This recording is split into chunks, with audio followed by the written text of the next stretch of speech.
uNkulunkulu akakulonde uphile uphushe uphumelele uphasitha oningi ukubaleni okufaneleke inamba qikelela ukuthi-ke WhatsApp uyafona ngo-9 ka-5 ntambama Monday to Friday kuphela nakhona phela yiba umuntu oyimemba yiba umuntu olandela i-channel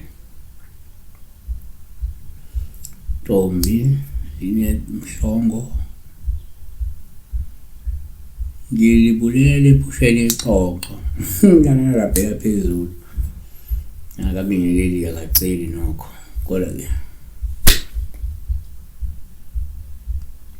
yini ixoxo iselesele yini iselesele abanye bathi ixoxo frog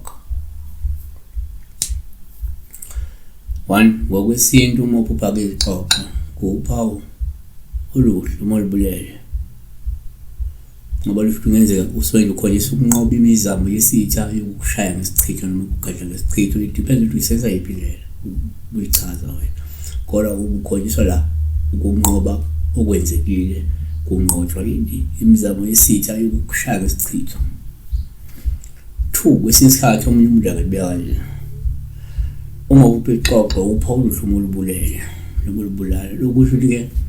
kungenzeka ukhonyiswa ukuthi-ke ngemikhuleko usiphebezile isichitho noma imoya emibi futhi engcolile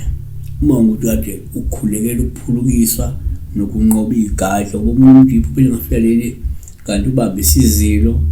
sokulwa nezigadlo noma ubambe imikhuleko noma kunemikhuleko ayithola kwabanye abantu yokulwa nezigadlo nemimoya emibi emhlaselayo. U-Exodus 8:9 uMose wathi kuFaro ngiza kukhulekela wena nabantu bakho lezinceku zakho khona-ke amasele ayakushiya wena nezindlu zakho. Number 3 kuyenzeka futhi umpupha ixoxo ukupha uluhlu olubulele lokusho ukuthi kuyenzeka ngabe ithongo noma isitalwa noma imisho esebenzayo oyisebenzayo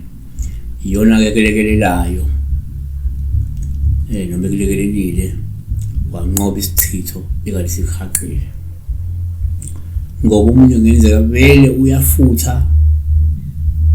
uyagquma ngamanje uyageza manje kunamanzi apinki akhuluma kuwo ageza ngawo kunamanzi afakwe impushana ethile ekhulunyiswayo noma amagqolo athile akhulunyiswayo noma impande ethile ekhulunyiswayo bese egeza-ke noma egquma yosho ukuthi lawo maxolo leyo mithi ezompande ezowasho zinamandla zikulekelela ukuqushintsha isichitho nemoya emibi. Siyabonga.